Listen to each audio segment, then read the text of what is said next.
За сайн байцгаана уу та бүхэнд энэ өдрийн мэнд хүргье.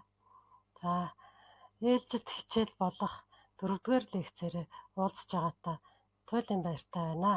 Энэхүү лекцийн маань гарчих нь бол экологийн харилцаан дахь хүний эрх үүрэг гэсэн гарчих байх нэ. За энэхүү хичээл маань бол экологи байгаль орчинд үүсэж байгаа харилцаанд хүн ямар эрх үүрэгтэй оролцдог вэ гэдэг талаар хичээл маань үзнэ.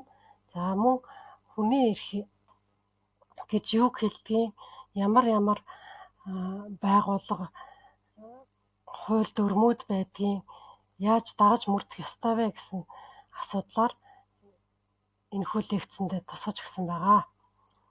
За ингээ эхний сэдэв болох экологийн харилцаан дахь хүний эрхийн тухай ерөнхий ойлголт.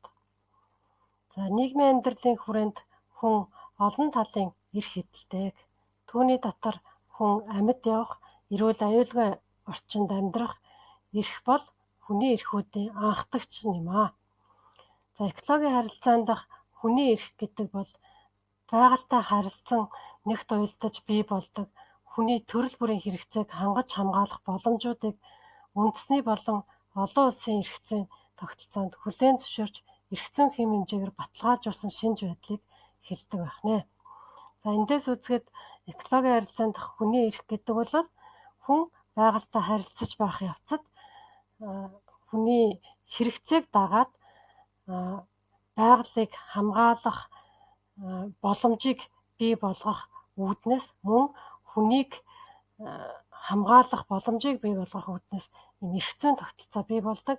Үүнийг экологийн харилцааны хүний эрх гэж үздэг байх нэ. За экологийн харилцаанд хүний эрхийг зохицуулалтын төвшнгөөр нь үндсэн ба бусад эрх гэж ангилдаг. Үндсэн эрхэд хүний амьд явах, эрүүл аюулгүй амьдрах гэсэн хоёр тулгуур эрх байдаг. Энэхүү үндсэн эрх нь бол Монгол улсын үндсэн хуульд баталгаажсан байдаг байх нэ. За ерөнхийдөө бол хүний эрхийг хуулиар баталгаажуулж, за мөн бусад акт бичиг баримтуудаар баталгаажуулж энэ маань амьдрал ахуйд хэрэгждэг юм байгаа. Тэгэхээр эндээс үзэхэд бид бол цаашдаа өөрсдийнхөө эрхийг мэдэхгүй болвол гол болох тэр хүн эрүүл орчинд, аюулгүй орчинд амьд явах эрхтэй гэсэн энэ эрхийн дагуу үндсэн хуулийн үндсэн эрхийн дагуу бол баталгаажуулан эрхээ эдэлж явах ёстой байна гэж. За үндсэн хуулийн 16 дугаар зүйлийн 1 зааснаар хүн амьд явах эрхтэй. Мөн хуулийн 16-гийн 2 заасан хүн эрүүл аюулгүй орчинд амьдрах эрхтэй гэж тус заасан байна. Энэ бол хүний жам ёсны эрх төдийгүй хүний ураг бүрлдэх тэр үеэс эхлэн төрөх, амьд явах, өсөх, хэвийн ажиллаж амьдрах, сурч, хүмүүжих, амарч зугаалах, тааламжтай нөхцөл орчинд амьдрах энэ эрхээ бол энэ үндсэн хуулийн 16-гийн 1-2 дугаар заалтаас авдаг байх юм аа. Энийг өөрөөр хамгийн товчхоноор бол тааламжтай хүрээлэн буй орчинд амьдрах эрх гэж хэлж болдог байх нэ. За улсын их хурлын 1994 оны 56 дугаар тогтоолоор баталсан Монгол улсын үндэсний аюулгүй байдлын үзэл баримтлал экологийн харилцаанд хүний эрхийг хангах арга замуудыг гадаад, дотоод хүчин зүйлсээр тодтгон заасан байдаг. Үүнийг дор дурдсан сөрөг болон хортой нөлөө байгаль орчинд бий болохоос урьдчилан сэргийлэх, гарсан тохиолдолд шуурхай арга хэмжээ авч таслан зогсоох, орчныг эрүүлжүүлэх асуудал хамаарч байх нэ. За тэгэхээр үндсэн хуулиас гадна Монгол улсын үндэсний аюулгүй байдлын үзэл баримтлал гэдэг юм бас хүний эрүүл аюулгүй орчинд амьдрах таатай нөхцөл бүрдүүлэхэд бол чухал нөлөө үзүүлдэг байх нь. Энэ эрүүл аюулгүй орчинд амьдрах чухал нөлөөллийг эрхээ эдлэхийн тулд бид яах вэ гэхээр орчноо бохирдохоос сэргийлэх, урьдчилан сэргийлэх, хэрвээ бохирдсан байвал түүнийг эрүүл болгох ийм зайлшгүй шаардлагатай, ийм эрхтэй учраас үүнийг шаардах эрхтэй байдаг байх нэ. За экологийн харилцаанд хүний үндсэн болон бусад эрхийг хүний эрхийн тухай олон улсын бичиг баримтад тодорхойлон баталгаажуулсан байдаг. Ийм баримт бичгээр хүний эрхийн түгээмэл тунхаглал, иргэний болон улс төрийн эрхийн тухай олон улсын пакт, түүний нэмэлт протокол, за хүний эрхийн Европын конвенц, за хүний эрхийн Африкийн хартын, Өмнөд Азийн орнуудын хүний эрхийн мэдэгдэл зэрэг энэ зүйлүүдээс бол экологийн харилцаанд хүний үндсэн эрхээ баталгаажуулж болдог байна. Тэгэхээр өөрийнхөө эрхийг баталгаажуулъя гэх юм бол бид яах нь саяны тэр бичвэрийн актуудаар баталгаажуулдаг байна. За Монгол орных бол гол нь үндсэн хуулиар баталгаажуулдаг байна. За нэгдсэн үндэсний байгууллагын ерөнхий ассамбле 1948 оны 12 дугаар сарын 10-нд баталсан хүний эрхийн түгээмэл тунхаглалын оршил хэсэгт айх аюулгүй, гачигдах зовлонгүй дэлхийн ертөнцийг бий болгох нь хүн ардын эрхэм дээд ирмэлзэл хэмээн үзэж байгааг цохон заагаад 3 дугаар зүйлд хүн бүр амьд явах эрхийг, 25 дугаар зүйлд хүн бүр хоол хүнс, хувцас, сунар, орон байр, эмчилгээ сувилгаа нийгмийн зайлшгүй шаардлагатай үйлчлэгээр туслуулах эрхийг, мөн хүн өөрөө болон өөрийн гэр бүлийг эрүүл мэнд, аж амьдралыг нь тэтгэх, хүрэлцгүйч амжиргаатай байх эрхтэй гэж тунхагласан байна. Энэ тунхаглал нь бол Монгол улсын үндсэн хуулинд байгаа хүн амьд явах эрхтэй, хүн эрүүл аюулгүй орчинд амьдрах эрхтэй гэсэнтэй дүүцэж байгаа юм байна. Энэ хэрэг дээр хүний тааламжтай хүрээлэн буй орчинд амьдрах эрхийг баталгаажуулсан олон улсын эрх зүй дээд зарчим байх нь байна. За хүний эрхийн түгээмэл тунхаглалын энэхүү зарчим нь нэгдсэн үндэсний байгууллагын ерөнхий ассамблеас 1966 онд баталсан эдийн засаг, нийгэм, соёлын эрхийн олон улсын пакт, иргэний болон улс төрийн эрхийн олон улсын пакт зэрэг баримт бичигт улам өргөжинд илэрсэн байдаг байна. За хүний эрхийн талаар 1948 оноос хойш дэлхийд дахинд ярьж байсан бол түүнээс хойш хүний эрх зөрчигдөж байгаа, байгаль орчин дороотож байгаа асуудалтай холбогдуулан Стокгольм хотноо 1972 онд нэгдсэн үндэсний байгууллагын хүний хүрээлэн буй орчин сэдвт бага хурлаар үүссэн анхны тунхаглал дээр нэгдүгээр зүйлд нь хүн хүрээлэн буй орчинд эрх чөлөөтэй, тэгш сайн сайхан нөхцөлтэйгээр амьдрах үндсэн эрхтэй гэж заасан байдаг. За мөн 1992 онд Бразилийн нийслэл Рио де Жанейро хотод нэгдсэн үндэсний байгууллагын хүрээлэн буй орчин хөгжил сэдвт бага хурлын тунхаглалд тогтвортой хөгжлийн төлөө хүчин чармаалтад хүний төлөө тавих анхаарал халамж гол байр суурь эзэлнэ. Тэд байгаль орчинтой зохицон, эрүүл, үр бүтээлтэй амьдрах эрхтэй гэж заасан нь мөн адил хүний эрхийг тодтогч баталгаажуулсан байна гэж үзэж байна. За экологийн харилцаанд дах хүний бусад эрх гэвэл альва хүн экологийн эрх зүйн этгээд байж байгалийн нөөц байдлыг эзэмших, ашиглах, өмчлөх, байгаль орчны бохирдол, бусад хортой нөлөөллөөс хамгаалуулах, эрүүл мэнд, эд хөрөнгөндөө учирсан хохирлыг нөхөн төлөвлөх эрхийг альва эрх зүйн харилцааны хүрээнд эдэлж байх ёстой гэсэн ойлголт юм. Энэхүү эрхийг Монгол улсын үндсэн хуульд тулгуурлан байгаль орчныг хамгаалах тухай хууль болон хүрээлэн буй орчны салбарт хамаарагдах бусад хуулиар тодорхойлон баталгаажуулсан байдаг байна. За байгаль орчныг хамгаалах тухай хуулийн 4-р зүйлд Монгол улсын иргэн экологийн харилцаанд дор дурдсан эрхийг эдлэн гэж заасан. За 1-р нь байгаль орчинд хортой нөлөөллөөс эрүүл мэнд, эд хөрөнгөндөө учирсан хохирлыг нөхөн төлөвлөхөөр нэхэмжлэл гаргах хэрэгтэй. Байгаль орчныг хамгаалах тухай хууль тогтоомж зөрчилдөд тэмцэх, байгаль орчинд хортой нөлөөлсөн этгээд хариуцлага хүлээлгэхээр шаардах хэрэгтэй.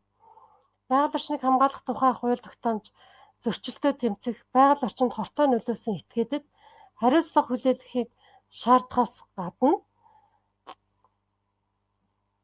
за олон нийтийн байгууллага байгуулах, хөрөнгийн сан үүсгэх нутгийн иргэд сайн дурын үндсэн дээр нэгдэж байгалийн байдлыг арчлан хамгаалах, нөхөн сэргээх, түүний ашиг шимийг хүртэх эрхтэй гэж заасан байна. Мөн энэхүү ашиг шимээ хүртэхийн тулд хүрээлэн буй орчны салбарт эвлэлтэн нэгдэх эрх бүхий улс төрийн эрхтэй байна гэж зааж өгсөн байна. За байгаль орчны тухай мэдээллийг холбогдох байгууллагуудаас авах хэрэгтэй. Үүнийг мэдээллээр хангагдах эрх гэж үзэж байна. Байгаль орчны талаар, бохирдлын талаар, байгаль орчны төлөв байдлын талаар мэдээллийг бид байнга авч явах хэрэгтэй. За улсын нууцад хамаарсан мэдээллээс бусад мэдээллийг бол авах эрхтэй байдаг байна. За байгаль орчинд хортой нөлөөлөх, аливаа үйл ажиллагааг хязгаарлах, тийм үйл ажиллагаа эрхлэх аж ахуй нэгж байгуулах зөвшөөрөл олгохгүй байхыг шаардах хэрэгтэй.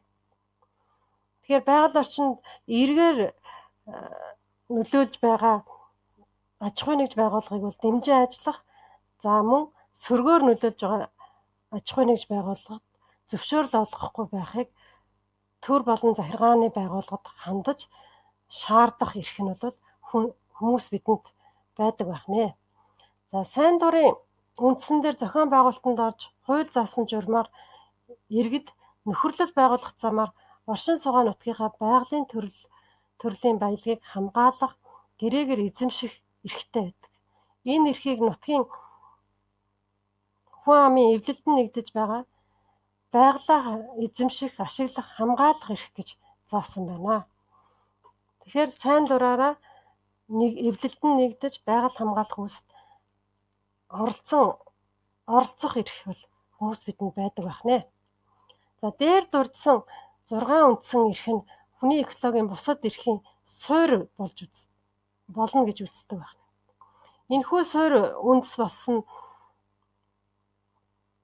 суурь дээр газрын тухай хууль 35 дугаар зүйл заасан газар эзэмшигчийн эрх, Монгол Улсын иргэнд газар өмчлөх тухай хуулийн 19 дугаар зүйл заасан газар өмчлөн авах иргэний эрх, 27 дугаар зүйл заасан газар өмчлөгч иргэний эрх, усны тухай хуулийн 23 дугаар зүйл заасан ус ашиглагчийн эрх, ашигт малтмалын тухай хуулийн 21 дугаар зүйл заасан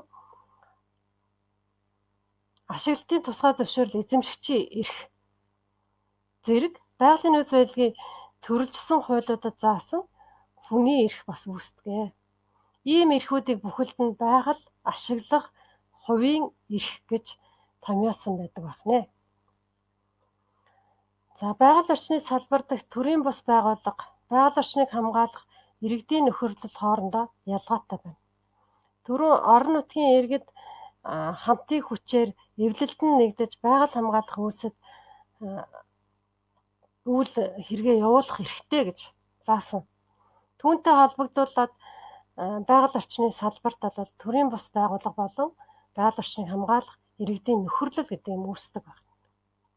Тэгэхээр энэ хоёрын ялгаа нь ер нь юу байдаг вэ гэхээр төрийн бус байгууллага нь бол улсын бүртгэлд бүртгэгдсэн албан ёсны байгууллага байдаг. За байгаль орчныг хамгаалах иргэдийн нөхөрлөл эвлэлтэн нэгдэж нөхөрлөл байгуулсан бол тэр нь улсын бүртгэлд бүртгэгдээгүй гэрээний үндсэн дээр байгуулагдсан иргэдийн сайн дурын байгууллага байдаг байна. За байгаль орчныг хамгаалах хуулийн 32 дугаар зүйлд байгаль орчин түүний баялагийг хамгаалах дүрмийн зорилго бол олон нийтийн байгууллагын үйл ажиллагааны гол чиглэл эдлэх эрхийг хуульчлан баталгаажуулж өгсөн байдаг. Энэ нь хоёр гол ач холбогдолтой. Нэгд төрийн бус байгууллагыг төрийн ивэлд байлгаж иргэдийн эвлэлтэн нэгдэх эрхийг төрөөс хангаж хамгаалах гэсэн ач холбогдолтой байна. За хоёр дахь нь байгаль орчны үйл хэрэгт иргэд олон нийтийн хүч оролцоог өргөтгөн сайжруулахад чиглэгдсэн байна. За тэгэхээр бид бол байгаль орчныг хамгаалах үйл ажиллагаа явуулах юм бол төрөөс бас хамгаалтанд авдаг юм байна. За мөн хамгаалтанд орсны үр дүнд олон нийтээр хамтаараа байгаль орчныг сайжруулах үйл ажиллагаанд хийдэг байх нэ гэдэг ийм зүйлээр баталгаажуулж өгсөн байдаг байна. За эндээс үзэхэд экологийн харилцаанд бол хүн бол ер нь оролцдог юм байна. Ингэж оролцохдоо тодорхой үүрэг хариуцлагатайгаар оролцдог юм байна гэсэн санаа илэрхийлж. За тэгээд харилцаанд оролцохдоо тодорхой эрхтэйгээр оролцдог юм байна. Гол эрх нь бол үндсэн эрх буюу одоо үндсэн хууль дээр заасан хүн амьд явах, эрүүл аюулгүй орчинд амьдрах эрхтэй гэсэн байдаг. За бусад эрх гэж хоёр ангилах нь. Эрхийг үндсэндээ үндсэн эрх, бусад эрх гэж. За энэ хоёр эрх маань бол эрхийн баталгаагаар хангагдаж хамгаалагдсан байдаг байна. За эрхийн баталгаагаар хангаж хамгаалагдах арга ажиллагаа нь төр хамгаалах, өөрөө хамгаалах гэсэн хоёр үндсэн хэсгээс тогтдог. За төр хэрхэн хамгаалдаг вэ гэхээр шүүхээр хамгаална, үндсэн хуулийн цэцээр хамгаална, гүйцэтгэх засаглалаар хамгаална, хүний эрхийн үндэсний байгууллагаар хамгаална, хүний эрхийн олон улсын байгууллагаар хамгаалах гэх мэтчлэнгээр төрөөс хамгааллыг маань бол тогтоож өгсөн байх нэ. За тэгвэл бид ийм эрхтэй байдгийн бол хамгаалуулах эрхтэй байдгийн бол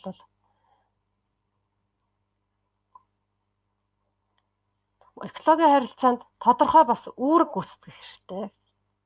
Тэгэхээр экологийн харилцаанд дах үүргийг эрх зүйн үүрэг, ёс суртахууны үүрэг гэж хоёр ангилдаг. За эрх зүйн үүрэг нь бол хүн бүрийн нийтлэг үүрэг, тодорхой субъектив үүрэг гэсэн хэсгүүдээр ангилагддаг.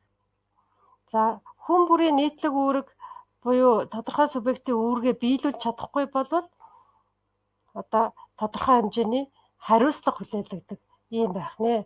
Тэгэхээр бид бол одоо эрхээ мэддэг, үүргээ мартчихдгаа гэд хүмүүс ярьдаг шүү дээ, тийм ээ. Тэгэхээр бид цаашдаа энэ үүргээ санаж явах хэрэгтэй байна. Үүргээ биелүүлж явах ёстой байна. Үүргээ биелүүлэхгүй бол хариуцлага хүлээдэг юм байна гэдгийг бас цаашаа анхаарах хэрэгтэй байна. За ингээ 2 дугаар лекц саяны миний харуулсан дээрх схем тайлбарлан та бүхэндээ хүргэж байна. Экологийн харилцаанд дах хүний эрхийг хамгаалах, хангах баталгаа, арга ажиллагаа. За энэхүү экологийн харилцаанд дах хүний эрхийг хамгаалах баталгаа, арга ажиллагаа нь үндсэн хууль буюу бусад хуулиар тодорхойлогддог. Үндсэн хуультай холбогдсон бусад хуулиар тодорхойлогддог. Гол хууль бол үндсэн хууль гэж би 1-р лекцнээс эхлээд та бүхэндээ хэлсэн.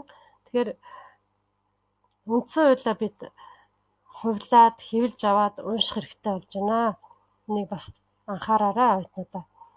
За бусад хууль юуны өмнө байгаль орчныг хамгаалах тухай хууль, шүүхийн тухай хууль, захиргааны хэрэг хянан шийдвэрлэх тухай хууль, хүний эрхийн үндэсний комиссийн тухай хууль, иргэдээс төрийн байгууллага албан тушаалтанд гаргасан өргөдөл гомдлыг шийдвэрлэх тухай хууль гэсэн ийм 5 хуулиар одоо бусад хууль минь хэрэгжиж явах нэ.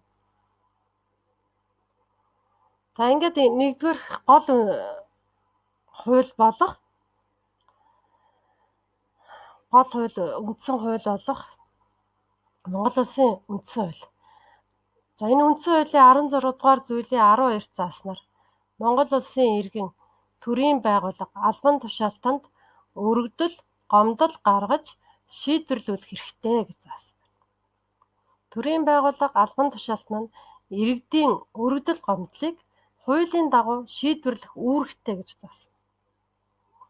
Мөн 14 дахь хэсэгт Монгол Улсын хууль олон улсын гэрээнд заасан эрх чөлөө нь зөрчигдсөн гэж үзвэл эрхээ хамгаалуулахаар шүүхэд гомдол гаргах, бусдад хууль бусаар учруулсан хохирлыг нөхөн төлөвлөх, өөрийгөө өмгөөлөх, хууль зүйн тусалцаа авах, нотлох баримтыг шалгуулах, шударга шүүхээр шүүлгэх, шүүх ажиллагаанд биеэр оролцох, шүүхийн шийдвэрийг давж заалдах гэх мэт заалтуудыг зааж өгсөн байх нэ. За энэхүү заалтуудыг үндэслэж бид нар эрхээ хамгаалуулах хэрэгтэй байна. За хоёр дахь нь байгаль орчныг хамгаалах тухай хууль. байгаль орчныг хамгаалах тухай хууль буюу одоо нөгөө бусад хуулиудаар эрхээ хамгаалуулна гэсэн. За тэгвэл байгаль орчныг хамгаалах тухай хуулийн 4-р зүйл дээр юу гэж зааж өгсөн байдгийг гэж. Байгаль орчинд хортой нөлөөлсөн буруутай этгээдээр эрүүл мэнд, эд хөрөнгөнд учирсан охирлыг нөхөн төлөвлөхөөр шүүхэд нэхэмжлэл гаргах эрхтэй гэж зааж өгсөн байна. Байгаль орчинд хортой нөлөөлж болох үйлчилгээг таслан зогсоох, байгаль орчны хууль тогтоомжийн зөрчлийг арилгах асуудлаар төр захиргааны байгууллага албан тушаалтанд шаардлага тавьсан асуудлаа шийдвэрлүүлэх эрхтэй. Монгол Улсын иргэн эдлэх тусгай заасан хүний экологийн эрхийг үндсэн хуульд тулгуурлан ердийн захиргааны шүүхийн захиргааны журмаар хамгаалуулах эрхтэй эрх зүйн баталгаа мөн гэж заасан байдаг. За тэгэхээр бид одоо яах вэ гэхээр сүүлийн жилүүдэд ойрхон одоо хот байгуулалтын асуудалтай тэг газар төлөлтийн асуудлаас шалтгаалаад ойрхон барилга байгууламжууд их баригдаад байна. Нар сарилах үсгээ байлаа. Бидний орчинд одоо агаар бохирдоод асар их бохирдол бий болоод байна гэж ярьдаг. Тэгвэл энэ үүнийг яах нь эрүүл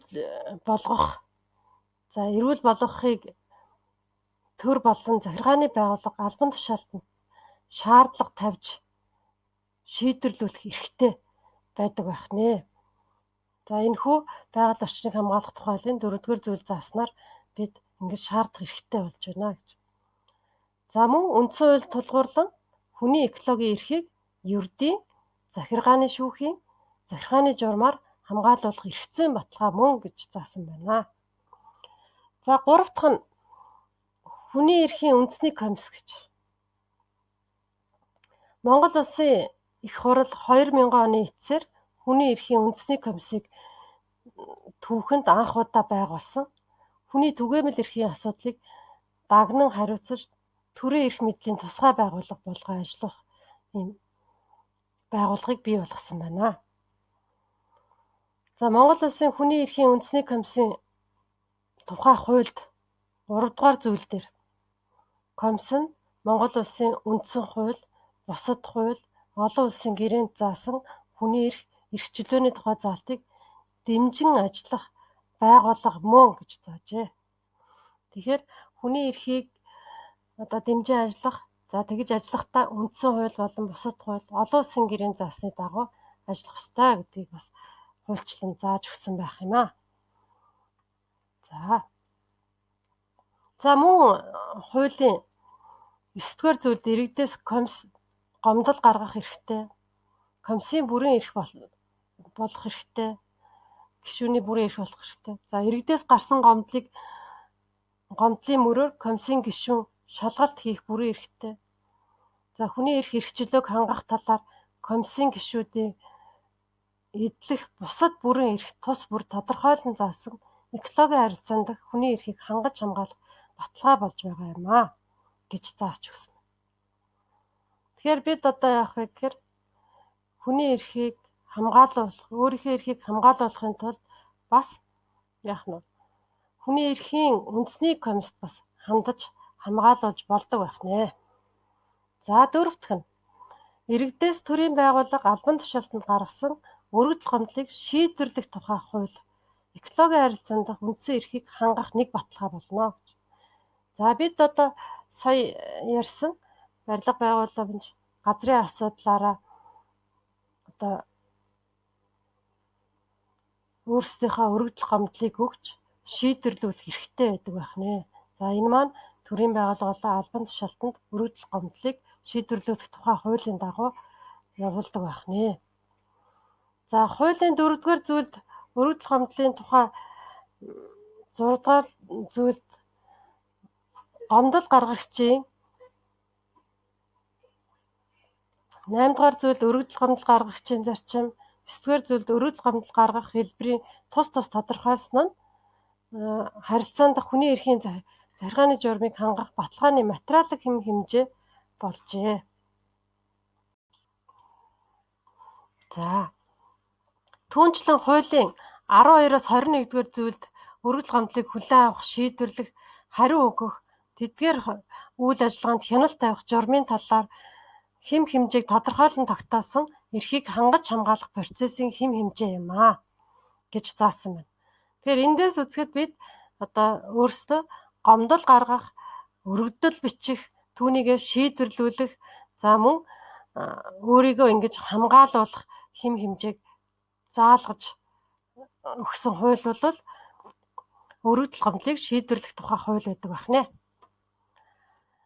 За экологийн харилцаан дэх хүний эрхийг хангаж хамгаалах хууль ёсны баталгаа нь төрийн эрх бүхий байгууллагын болон хувь хүний хуулийн хүрээнд дэх тодорхой үйл ажиллагаагаар дамжиж амьдралд бодит байдал болон хэрэгждэг байна. Үүнийг экологийн харилцаан дэх хүний эрхийг хангаж хамгаалах арга ажиллагаа гэж нэрлэнэ. За энэхүү арга ажиллагааг төр хамгаалах, өөрөө хамгаалах гэсэн хоёр үндсэн ангилалд хувааж үзнэ. Төр хамгаалах гэдэг нь төрийн эрх бүхий байгууллага албан тушаалтан гүйцэтгэх арга ажиллагаа юм. Өөрөө хамгаалах гэдэг нь хувь хүн өөрийнхөө төлөө гүйцэтгэх арга ажиллагаа гэлнэ. За экологийн харилцаан дэх хүний эрхийг төр хамгаалах арга ажиллагаа нь шүүх хамгаалах, үндсэн хуулийн цэц хамгаалах, гүйцэтгэх засаглалын байгууллага хамгаалах, хүний эрхийн үндэсний комисс буюу байгууллага хамгаалах, хүний эрхийн олон улсын байгууллага хамгаалах гэсэн энэ тус ангилан авч үздэг байна. За шүүх хамгаалах гэж юу хэлж байгаа юм бэ? Тэгэхээр байгаль орчинд хортой нөлөөлөх аливаа үйл ажиллагааг хязгаарлах, таслан зогсоох, шийдвэр гаргах, түүнчлэн байгаль орчинд хортой нөлөөлж болзошгүй аж ахуйн нэгж байгууллагыг шинээр байгуулах, зөвшөөрөл олгохгүй байхыг төрийн зохих байгууллага албан тушаалтнаас шаардах эрхийг иргэн эдэлнэ. Энэ эрхийнхээ дагуу тавьсан шаардлагыг холбогдох байгууллага албан тушаалтан хүлээн авахгүй авсан ч буруу шийдвэрлсэн бол энэ тухайга гомдол гаргаж шүүхэд шийдвэрлүүлнэ. Дурдсан нэхэмжил гомдол зөвхөн хувь хүний эрхийн асуудлаар хязгаарлагдахгүй, эцсийн дүнд нийгмийн эрх ашиг сонирхлыг хангаж хамгаалах, төр түүний байгууллага албан тушаалтны хүнд суртал чирэгдэлтэд тэмцэх өргөн агуулгыг давхар илэрхийлж байдаг. Учир шүүх түүнийг хуульд нийцүүлэн зохих ёсоор шийдвэрлэх, хариу өгөх эрх үүрэгтэй байдаг байна.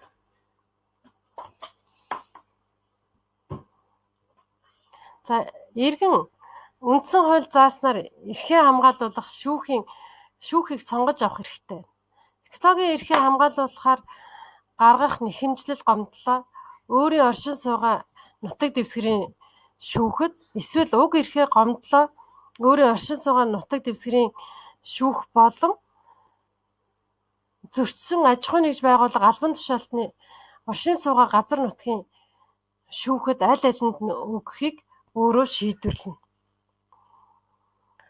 Монгол улсын үндсэн хуулийн цэцэн экологийн харилцаан дэх хүний эрхийг хамгаалах төрийн механизмд онцгой үүрэг гүйцэтгэдэг.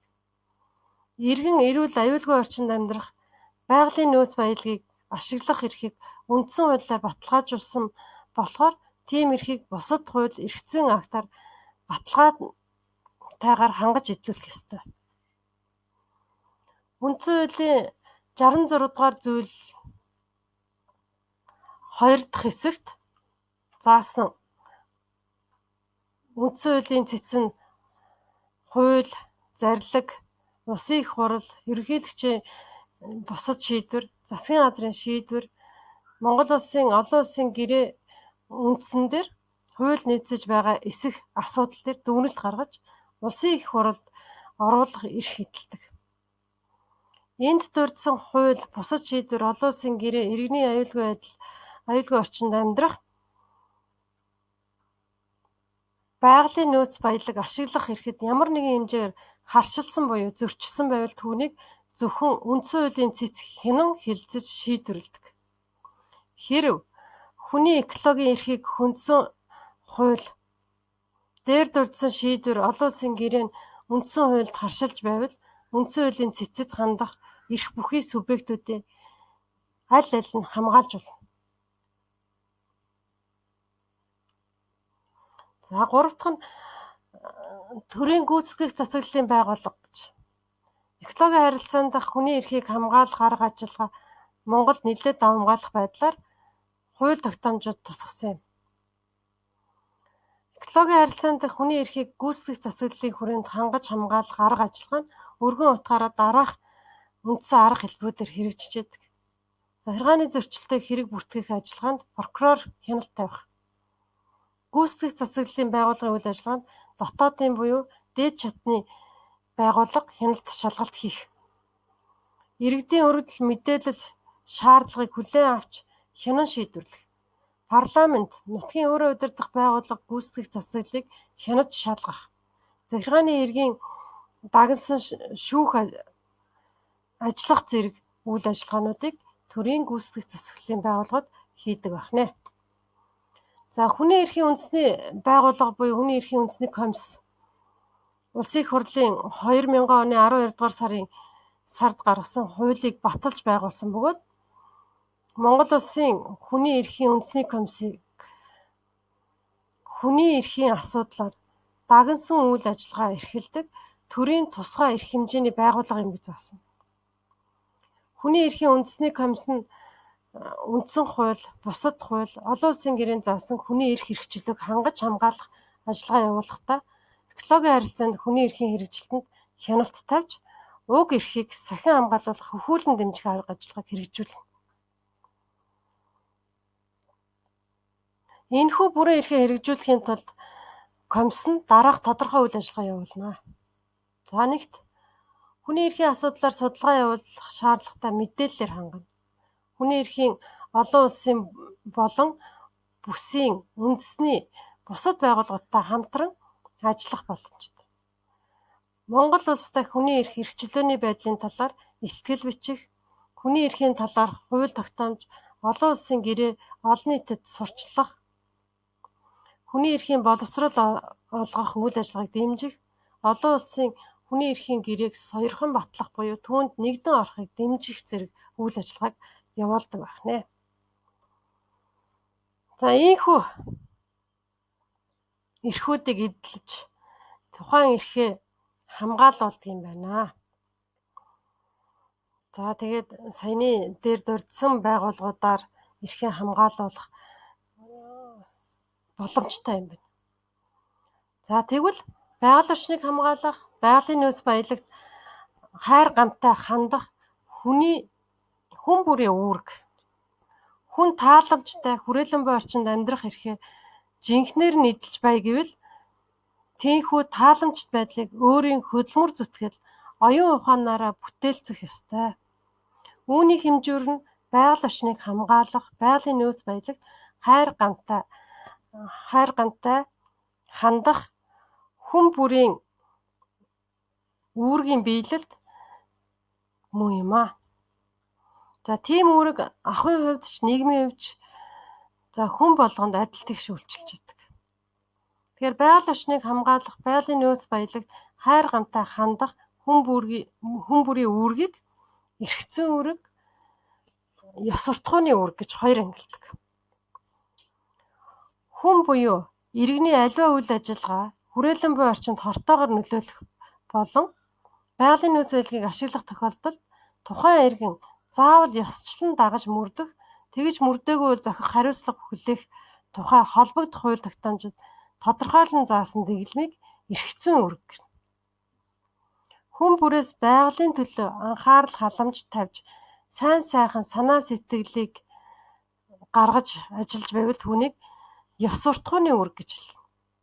Эрх зүйн үүргийг дотоод бүтцээр нь үндсэн хууль болон түүнд нийцсэн байгаль орчны тулгуур хуулиар тодорхойлсон бөгөөд хүн бүрийн нийтлэг үүрэг гэж үздэг.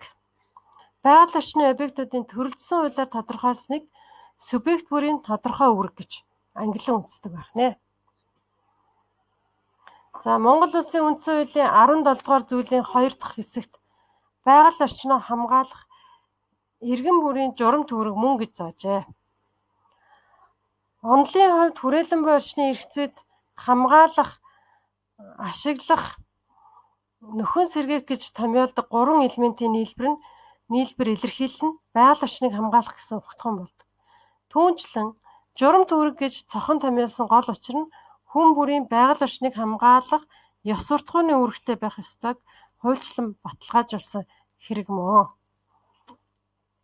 Байгаль орчныг хамгаалах хүн бүрийн эрх зүйн үүргийг байгаль орчныг хамгаалах тухай хуулийн 4-р зүйлийн 2 дахь хэсэгт дэлгэрүүлэн тодорхойлсон байна. Энд зааснаар иргэн бүр байгаль орчныг хамгаалах хууль тогтоомжийг сахин биелүүлэх, байгаль орчныг хамгаалах үндэсний уламжлал, ёс заншил эзэмшиж хэрэглэх, үр хүүхэдтэй экологийн хүмүүжил олгох, байгаль орчинд хортой нөлөөллөөс сэргийлэх, өөрийн буруугаас учруулсан хор хөнөөл, түүний хохирлыг арилгах буюу нөхөн төлөх, байгалийн баялагийг хууль бусаар ашигласан, гэмтээсэн, хөнөөж сүйтгэсэн үйлдэлийг олж мэдсэн иргэн тэр тухайгаа тухайн орон нутгийн засаг дарга, улсын байцаагч, байгаль хамгаалагчид нэн даруй мэдэгдэх үүргийг хүлээж байдаг. Байгалийн нөөц баялагийг ашиглахтай холбогдсон эрх зүйн үүрэг нь субъектийн тодорхой үүрэгт хамаарах бөгөөд тэдгээрийг байгалийн нөөц баялагын төрөл зүйлс тус бүрийн эрх зүйн харилцааг зохицуулдаг хуулиар тодорхойлон тогтоодог. Байгаль хамгаалах, байгалийн нөөц баялагт хайр гамтай хандах хүн бүрийн ёс суртахууны үүргийг Монгол улсын үндсэн хууль тодорхойлсон бөгөөд бусад хууль тусгаагүй байна. Соёл иргэншил бүхий нийгэмд түүний гишүүн бүр байгаль гэсэн нэгүүлсэнгүй сэтгэлтэй байж түүний сайн сайхныг үеийн үед өвлүүлэн хадгалахын утга учир ач тусыг оюун ухаандаа гүн бат шингээн тунгааж түүнээ гүйцэлдүүлэхийн төлөө чадах бүхнээ хийж бүтээх ирмэлзэл тэмүүлэлтэй байх нь хүний өөрийнх нь онцлог бөгөөд бусад амьтнаас ялгарах цорын ганц шинж чанар юм аа. За ингээд та бүхэндээ анхаарал тавьсанд баярлалаа. Төвчээртэй сууж хүлээж сонссон та бүхэнд маш их баярлалаа. За гэрийн даалгавар өгье. За хүний эрх гэж юу вэ? Экологийн харилцаанд хүний эрх ямар байр суурьтай байдаг вэ? Хүний эрхийг баталгаажуулсан үндэсний хуулиуд болон олон улсын баримт бичгүүд, зүйл заалтууд тэдгээрийн утгыг тайлбарлан бичээрэй. Хүний экологийн эрхийг хангаж хамгаалах баталгааны талаар бич. Гэх мэтчлэн нийт 9 даалгавар байна. За энэ 9 даалгаврыг гэртээ, дэвтэртээ тэмдэглэн бичээрэй. За багш нь ярьдаг нөгөө Амархүүгийн Монголын экологийн эрх зүй номны 166-аас 186 дугаар хуудсыг уншиж энэхүү 9 асуултанд хариулан бичиж ирээрэй. Анхаарал тавьсанд баярлалаа. Баяр таа.